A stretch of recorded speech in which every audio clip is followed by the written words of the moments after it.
Hi, my name is Coordinator, and I am part of the CJCollective.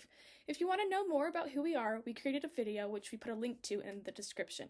But basically, we're a system, which means we have a bunch of alters or identities all crammed into one head, and that has made life, well, pretty hard.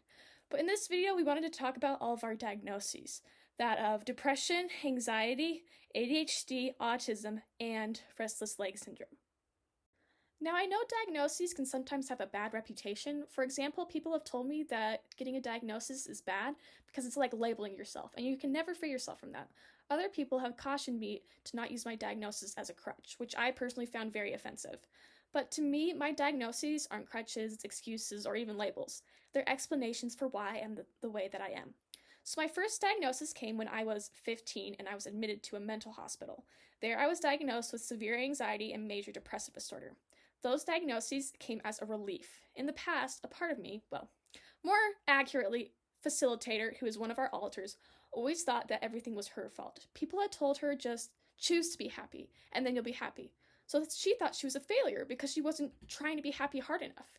She just blamed herself again and again and again, and it was a very destructive cycle. But when we got those diagnoses, it meant, oh my goodness, it's not our fault. We just have this condition that makes us sad and depressed all the time. And it felt so good. We felt so validated and vindicated. It was an amazing feeling. Then our next diagnosis came when we were 18, and we got diagnosed with restless leg syndrome, which is a sleep disorder that basically means you don't get a lot of deep sleep. Now, we've always struggled with sleep, especially since middle school. We would fall asleep standing up, during work, during school, even during our SAT. Not good. And we always, Facilitator always thought that it was her fault. She felt horrible, she just wasn't trying hard enough. But then we had a sleep study done, and we got the results back, and it's like, oh, you have a sleep disorder. And oh my goodness, it felt so good. The vindication, the validation, it was amazing. It's not your fault. You were just born with a disorder that makes it harder for you to get deep sleep. And it was so great. So that's our experience with diagnoses. Now, about a year ago, Facilitator thought she was the only identity in her head. And then she suddenly started feeling like there was more in there. There were more identities in her head. And she was so confused and stressed out.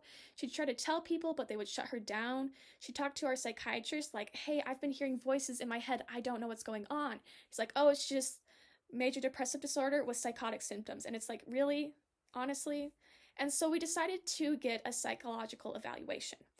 And when we were checking the boxes, like, what are you testing for? We tested for schizophrenia because, maybe it's like hearing voices bad, and like bipolar because we have huge mood swings and it's all this confusing stuff. And then we saw autism, and we're like, oh, maybe we should check that because our counselor had listened to us and been like, hey, it kind of sounds like you have autism. You might want to check for that. So we checked that box, and we sent it on our way. And then we waited for like 8 months, and we heard back from them, and we finally started the diagnosis process. And in the first meeting, we were like, hey, so we kind of feel like we have alters. There's just different voices. We feel more comfortable talking about ourselves as a we. It's like, oh, okay. And then we took the test, and they didn't ask about the alters at all, which was really sad. It made Facilitator very upset and very distressed. So we just got our results back about a week ago, and we were diagnosed with autism and ADHD. Now, honestly, again, the diagnosis is a relief. For autism, well, we always thought that our awkwardness and our social issues, Facilitator always thought that our struggles with social situations was her fault. But we're just different, and that's okay. So we're really grateful for that diagnosis. And for ADHD, it's just kind of an explanation for why we're a little scatterbrained. So that's great.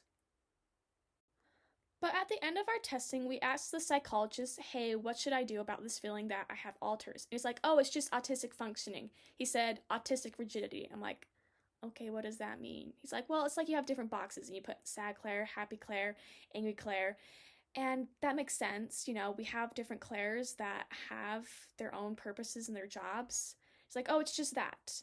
I'm like, okay. And then I was like, wait a second.